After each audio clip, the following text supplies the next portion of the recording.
നമസ്കാരം. മലയാളി വാർത്തയിലേക്ക് സ്വാഗതം. പശ്ചിമേഷ്യയിൽ സംഘർഷം ഉരുണ്ടുകൂടുകയാണ്. വെടിനിർത്തൽ പ്രഖ്യാപിച്ചിട്ടുണ്ടെങ്കിലും ഏതു നിമിഷം വേണമെങ്കിലും അവിടെ വലിയ സംഘർഷം ആരംഭിക്കാമെന്ന സാഹചര്യമാണ് ഇപ്പോൾ നിലവിലുള്ളത്. അതായത് 2-3 ദിവസം സമയം നൽകാം, അതിനകം വഴങ്ങിയില്ലെങ്കിൽ കനത്ത ആക്രമണം നടത്തും എന്നാണ് ഇപ്പോൾ ട്രംപ് പുതിയ ഭീഷണി ഇറാനെതിരെ നടത്തിയിരിക്കുന്നത്.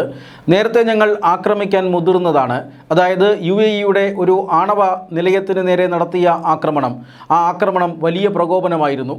ആ ആക്രമണത്തോടുകൂടി അമേരിക്ക വീണ്ടും ഇറാനെ തീർത്ത് കെട്ടാൻ തയ്യാറെടുത്തതായിരുന്നു. പക്ഷേ ഉഭയകക്ഷി ചർച്ചകൾ അത് നടക്കുകയാണ് എന്നും അതുകൊണ്ട് തന്നെ സമാധാന ശ്രമങ്ങൾക്കുള്ള സാധ്യതയുണ്ട് എന്നും മറ്റ് രാജ്യങ്ങൾ, ഗൾഫ് രാജ്യങ്ങൾ ആവശ്യപ്പെട്ടതിനാൽ ആക്രമണത്തിൽ നിന്ന് തങ്ങൾ പിന്മാറുകയായിരുന്നു. എന്നാൽ ഇപ്പോഴും ഇറാൻ വഴങ്ങുന്ന ഒരു സൂചനയും നൽകുന്നില്ല.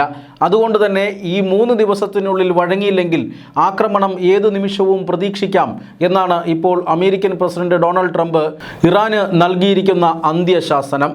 എന്നാൽ ഇറാൻ വഴങ്ങുന്ന പ്രശ്നമില്ല എന്ന സൂചനകളും നൽകുകയാണ്. അതായത് ഒരു കാരണവശാലും രാജ്യത്തിൻ്റെ ആത്മാഭിമാനം പണയം വെച്ചുകൊണ്ടുള്ള ഒരു ഒത്തുതീർപ്പിനും തങ്ങൾ തയ്യാറല്ല എന്ന് കഴിഞ്ഞ ദിവസം ഇറാൻ പറഞ്ഞിരുന്നു. അതിന് തൊട്ടു പിന്നാലെ അമേരിക്കൻ പ്രസിഡന്റ് ഡൊണാൾഡ് ട്രംപിനെയും ഇസ്രായേൽ പ്രധാനമന്ത്രി ബെഞ്ചമിൻ നെതന്യാഹുവിനെയും കുറ്റവാളികളായി പ്രഖ്യാപിച്ചുകൊണ്ട് ഇവരുടെ തലയ്ക്ക് വിലയിട്ടുകൊണ്ട് ഇറാൻ പാർലമെൻറ്റ് ഒരു പ്രമേയം പാസ്സാക്കുമെന്നാണ് സൂചന. അതായത് അമേരിക്കൻ പ്രസിഡന്റിനും ഈ ഇസ്രായേൽ പ്രധാനമന്ത്രിക്കും വൻ തുകയാണ് ഇപ്പോൾ തലയ്ക്ക് വിലയിട്ടിരിക്കുന്നത്. കോടിക്കണക്കിന് ഡോളറാണ് തലയ്ക്ക് വിലയിട്ടുകൊണ്ട് ഇറാൻ പാർലമെൻറ്റ് പ്രമേയം പാസ്സാക്കാൻ പോകുന്നത്. ഇത് മറ്റൊരു പ്രകോപനമാണ്. ഒരുപക്ഷെ ലോകത്തിൽ ആദ്യമായിട്ടായിരിക്കും അമേരിക്കൻ പ്രസിഡന്റിൻ്റെ തലയ്ക്ക് വിലയിട്ടുകൊണ്ട് ഒരു രാജ്യം മുന്നോട്ട് വരുന്നത്. ഇങ്ങനെ ഇത്രയധികം സങ്കീർണതയിലേക്ക് ഈ പശ്ചിമേഷ്യൻ സംഘർഷം മാറുകയാണ്. ഏത് നിമിഷവും ഒരാക്രമണം നടത്തി ഇറാനെ ഇല്ലാതാക്കാനുള്ള എല്ലാ മുൻകരുതലുകളും അമേരിക്ക സ്വീകരിക്കുന്നുണ്ട്. എന്നാൽ അമേരിക്കയുടെ ഭീഷണികൾക്കൊന്നും വഴങ്ങാതെ അങ്ങേയറ്റം പ്രകോപനം തീർക്കുകയാണ് ഇറാൻ ഭരണകൂടം. അതായത് അമേരിക്ക ഹോർമൂസ് കടലിടുക്കിൽ വലിയ സേനാ വിന്യാസം നടത്തിക്കൊണ്ട് ഇറാൻ്റെ തുറമുഖങ്ങളെ ഉപരോധിച്ചു കൊണ്ടിരിക്കുന്നു. ഇതിനു പകരമായി അല്ലെങ്കിൽ ഇതിന് തിരിച്ചടിയായി ഇറാൻ ഹോർമൂസ് കടലിടുക്ക് മുഴുവനായും അടച്ചിട്ടിരിക്കുന്നു. അന്താരാഷ്ട്ര തലത്തിൽ എണ്ണ നീക്കത്തെ തടസ്സപ്പെടുത്തുന്ന രീതിയിൽ പ്രതിസന്ധി ഹോർമൂസ് കടലിടുക്കിൽ ഇപ്പോഴും തുടരുകയാണ്. ഇങ്ങനെ ഒരു സാഹചര്യം നിലനിൽക്കുമ്പോഴാണ് ഡ്രോൺ ആക്രമണം ഗൾഫ് രാജ്യങ്ങൾക്ക് നേരെ ഇറാൻ അടിക്കടി നടത്തുന്നത്. കഴിഞ്ഞ ഏതാനും ദിവസങ്ങൾക്ക് മുമ്പ് UAEക്ക് നേരെ ഡ്രോൺ ആക്രമണം നടത്തിയിരുന്നു. അതിനുശേഷം കഴിഞ്ഞ ദിവസം വീണ്ടും UAEയുടെ വളരെ പ്രധാനപ്പെട്ട ഒരു ആണവ വൈദ്യുത നിലയത്തിൽ ഡ്രോൺ ആക്രമണം നടത്തി. ആണവ വൈദ്യുത നിലയത്തിന് ചെറിയ കേടുപാടുകൾ സംഭവിച്ചെങ്കിലും ആണവ ചോർച്ചയില്ല. എങ്കിലും ആക്രമണത്തെ UAE ഗൗരവമായിട്ടാണ് കാണുന്നത്. കാരണം വലിയ പ്രകോപനമാണ് ഇറാൻ നടത്തിയിരിക്കുന്നത്. ആണവ നിലയത്തിന് എന്തെങ്കിലും സംഭവിച്ചിരുന്നുവെങ്കിൽ കോടിക്കണക്കിന് ജനങ്ങളുടെ ജീവൻ നഷ്ടപ്പെടുന്ന സാഹചര്യം ഉണ്ടായേനെ. ഇത് അത്രയും വലിയൊരു പ്രകോപനം ഇറാൻ നടത്തിയിരിക്കുന്നു. അതുകൊണ്ട് ഇനി തിരിച്ചടിക്കാൻ തങ്ങൾക്ക് സ്വാതന്ത്ര്യമുണ്ട് എന്നൊക്കെ UAE പറഞ്ഞിരുന്നു. തൊട്ടു പിന്നാലെ അമേരിക്ക UAEക്ക് പിന്തുണ നൽകിക്കൊണ്ട് രംഗത്ത് വന്നിരുന്നു. ഈ ആക്രമണത്തെ അമേരിക്ക ശക്തമായി അപലപിച്ചു. അതോടൊപ്പം തന്നെ ഇറാനെ ആക്രമിച്ച് കീഴടക്കാൻ UAEയോട് ആഹ്വാനം ചെയ്യുകയും ചെയ്തു അമേരിക്ക. അതിന് ശേഷം ഒട്ടനവധി രാജ്യങ്ങൾ, ഇന്ത്യ ഉൾപ്പെടെയുള്ള രാജ്യങ്ങൾ ഇറാൻ്റെ ഈ ആക്രമണത്തെ, ആണവ കേന്ദ്രങ്ങൾക്ക് നേരെയുള്ള ആക്രമണത്തെ ശക്തമായി അപലപിച്ചുകൊണ്ട് രംഗത്ത് വരുന്നത് നമ്മൾ കണ്ടതാണ്. ഇങ്ങനെ പശ്ചിമേഷ്യൻ സംഘർഷം ഇരുഭാഗത്തും അയവില്ലാതെ, നിലപാടുകളിൽ അയവില്ലാതെ തുടരുമ്പോൾ ഏതു നിമിഷവും വീണ്ടും യുദ്ധം പൊട്ടിപ്പുറപ്പെടാമെന്നും എണ്ണയടക്കമുള്ള അല്ലെങ്കിൽ പാചകവാതകമടക്കമുള്ള ഉൽപ്പന്നങ്ങൾക്ക് വലിയ രീതിയിൽ ദൗർലഭ്യം ഇന്ത്യ അടക്കമുള്ള രാജ്യങ്ങളിൽ നേരിട്ടേക്കാമെന്നുമൊക്കെയുള്ള സൂചനകളാണ് ഇപ്പോൾ പുറത്തു വരുന്നത്. അതേസമയം ഇറാഖ് യുദ്ധം നടത്താനുള്ള അമേരിക്കൻ പ്രസിഡന്റിന്റെ അധികാരം വെട്ടിക്കുറയ്ക്കാനുള്ള ഒരു പ്രമേയം അമേരിക്കൻ സെനറ്റ് പാസാക്കിയത് ഡൊണാൾഡ് ട്രംപിന് തിരിച്ചടിയായി. 50-47 എന്ന വോട്ടിംഗ് കണക്കിലാണ് ആ പ്രമേയം പാസ്സായിരിക്കുന്നത്. നിരവധി തവണയായി അമേരിക്കയിലെ ഡെമോക്രാറ്റുകൾ, പ്രതിപക്ഷമായ ഡെമോക്രാറ്റുകൾ അമേരിക്കൻ പ്രസിഡന്റിനെ യുദ്ധത്തിൽ നിന്ന് പിന്തിരിപ്പിക്കാനായി ഇത്തരത്തിലുള്ള പ്രമേയം പാസ്സാക്കാനുള്ള ശ്രമം നടക്കുന്നുണ്ട്. ഓരോ സമയവും സെനറ്റിൽ പ്രമേയം പരാജയപ്പെട്ടു പോവുകയായിരുന്നു. കാരണം ട്രംപിൻ്റെ പാർട്ടിയായ റിപ്പബ്ലിക്കൻ പാർട്ടിക്കായിരുന്നു അവിടെ ഭൂരിപക്ഷം. അതുകൊണ്ട് തന്നെ പ്രമേയം പാസ്സായിരുന്നില്ല. പക്ഷേ 8ാമത്തെ തവണ കഴിഞ്ഞ ദിവസം ഈ പ്രമേയം വീണ്ടും ഡെമോക്രാറ്റുകൾ കൊണ്ടുവന്നു.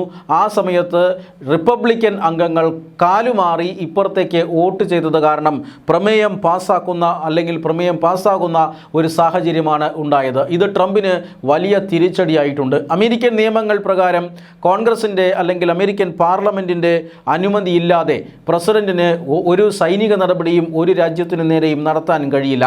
പക്ഷേ അടിയന്തര സാഹചര്യം ഉണ്ടായാൽ 60 ദിവസത്തേക്ക് ചെറിയ ചെറിയ സൈനിക നടപടികൾ നടത്താൻ പ്രസിഡന്റിന് അവിടെ അധികാരമുണ്ട്. 60 ദിവസത്തിനകം പാർലമെൻറ്റിൻ്റെ അംഗീകാരം പ്രസിഡന്റ് നേടിയിരിക്കണം എന്ന് മാത്രം.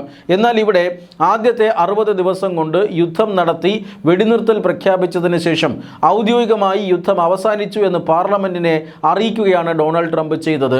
അതോടുകൂടി വീണ്ടും ഒരു 60 ദിവസത്തെ സൈനിക നടപടി നടത്താനുള്ള അധികാരം ട്രംപിന് വന്നിരിക്കുന്നു. ഈ അധികാരം ഉപയോഗിച്ചുകൊണ്ടാണ് വീണ്ടും ഇറാനെ ആക്രമിക്കും എന്ന ഭീഷണിയുമായി ട്രംപ് മുന്നിട്ടിറങ്ങിയത്. എന്നാൽ ഈ അധികാരത്തെ ഇല്ലാതാക്കുക അല്ലെങ്കിൽ ഈ ഒരു അധികാരം പിൻവലിക്കുക എന്ന ഉദ്ദേശത്തോടു കൂടിയാണ് അമേരിക്കൻ സെനറ്റ് ഇപ്പോൾ പ്രമേയം പാസ്സാക്കിയിരിക്കുന്നത്. സെനറ്റിൽ ഈ പ്രമേയം പാസ്സായതോടെ അല്ലെങ്കിൽ ഡൊണാൾഡ് ട്രംപിൻ്റെ ഒപ്പമുള്ള സെനറ്റ് അംഗങ്ങളടക്കം ഇത്തരത്തിൽ കൂറുമാറി വോട്ട് ചെയ്തതിലൂടെ അമേരിക്കയിൽ സ്വന്തം നാട്ടിൽ തന്നെ ട്രംപിന് തിരിച്ചടിയേറ്റിരിക്കുകയാണ്. മാത്രമല്ല ഈ യുദ്ധം അനാവശ്യമാണെന്നും വെറുതെ നികുതിദായകരുടെ പണം പാഴാക്കി കളയുകയാണ് എന്നുമുള്ള അഭിപ്രായമാണ് അമേരിക്കൻ ജനതയ്ക്കുള്ളതെന്ന് നേരത്തെ ഒരു സർവേ റിപ്പോർട്ടും പുറത്തു വന്നിരുന്നതാണ്. അതായത് 60% അമേരിക്കക്കാരും ട്രംപ് ഇറാനിൽ നടത്തുന്ന ഈ സൈനിക നടപടിയെ അനാവശ്യമെന്നാണ് ആ സർവേയിൽ വിശേഷിപ്പിച്ചത്. അതായത് യുദ്ധം നീണ്ടുപോകും തോറും ട്രംപിൻ്റെ ജനപ്രീതി ഇടിയുന്ന ഒരു സാഹചര്യമുണ്ട്. അതുകൊണ്ട് തന്നെ യുദ്ധം എത്രയും വേഗം അവസാനിക്കുമെന്ന പ്രസ്താവനയുമായി ഇപ്പോൾ ട്രംപ് രംഗത്ത് വന്നിട്ടുണ്ട്. ഞങ്ങളിത് എത്രയും വേഗം അവസാനിപ്പിക്കാൻ പോവുകയാണ്. ഇറാൻ വഴങ്ങിയാൽ അത് വളരെയധികം ശുഭകരമായി അവസാനിക്കും. വഴങ്ങിയില്ലെങ്കിൽ കനത്ത ആക്രമണം നടത്തി ഇതിനെ അവസാനിപ്പിക്കേണ്ടി വരും. പാർലമെൻറ്റും ജനങ്ങളുമെല്ലാം ട്രംപിന് നേരെ തിരിഞ്ഞ സ്ഥിതിക്ക് എത്രയും വേഗം യുദ്ധം അവസാനിപ്പിക്കാനുള്ള സമ്മർദ്ദം ട്രംപിന് മേലുണ്ട് എന്ന് വ്യക്തമാണ്. അങ്ങനെ അവസാനിപ്പിക്കുമ്പോൾ അത് ഇറാനെ അവസാനിപ്പിച്ചതിന് ശേഷം അല്ലെങ്കിൽ ഇറാൻ്റെ ഭരണകൂടത്തെ ഒന്നാകെ പിഴുതെറിഞ്ഞതിന് ശേഷം യുദ്ധം അവസാനിപ്പിക്കാമെന്നാണ് ട്രംപ് കണക്ക് കൂട്ടുന്നത്. പക്ഷേ ഒരു കാരണവശാലും അമേരിക്കയുടെ ഈ മോഹങ്ങൾ നടക്കില്ല എന്ന് ആവർത്തിച്ച് പ്രഖ്യാപിക്കുകയാണ് ഇറാൻ. പുതിയ പുതിയ ലക്ഷ്യസ്ഥാനങ്ങൾ ഞങ്ങൾ കണ്ടെത്തുമെന്നും പുതിയ യുദ്ധമുറ സ്വീകരിക്കുമെന്നും കൂടുതൽ ആയുധങ്ങൾ ഉപയോഗിക്കുമെന്നും അമേരിക്കൻ യുദ്ധവിമാനങ്ങൾ ഇനി ഇറാന് മുകളിലൂടെ പറന്നാൽ അത് തങ്ങൾ വെടിവെച്ചിടുമെന്നുമൊക്കെയാണ് ഇപ്പോൾ ഇറാൻ അവകാശപ്പെടുന്നത്. എന്തായാലും പശ്ചിമേഷ്യയിൽ എന്താകുമെന്ന് ഇനി ഏതാണ്ട് ഉറപ്പിക്കാം. അവിടെ സംഘർഷം വീണ്ടും പുനരാരംഭിക്കുമെന്ന കാര്യത്തിൽ സംശയമില്ല. പക്ഷേ രഹസ്യമായി നടക്കുന്ന ചർച്ചകൾ എന്തൊക്കെയാണ്? അമേരിക്ക അവകാശപ്പെടുന്നത് പോലെ എത്രയും വേഗം യുദ്ധം നിർത്തണമെന്ന് ഇറാൻ യാചിക്കുന്നുണ്ടോ? ഇതെല്ലാം ഇനി വരും ദിവസങ്ങളിൽ പുറത്തു വരേണ്ട കാര്യങ്ങളാണ്. അതേസമയം കഴിഞ്ഞ ദിവസം UAE-യുടെ ആണവ കേന്ദ്രത്തിന് നേരെയുണ്ടായ ആക്രമണത്തെ ഐക്യരാഷ്ട്രസഭ ശക്തമായി അപലപിച്ച് രംഗത്ത് വന്നു. ഇത്തരം ആക്രമണങ്ങളെ ഒരു കാരണവശാലും അംഗീകരിക്കാൻ കഴിയില്ല എന്നാണ് ഐക്യരാഷ്ട്രസഭയുടെ നിലപാട്. യുദ്ധം കൊടുമ്പിരിക്കൊണ്ടിരിക്കുമ്പോഴാണ് ഇത്തരത്തിലുള്ള നിലപാടുമായി ഐക്യരാഷ്ട്രസഭ രംഗത്ത് വരുന്നത്.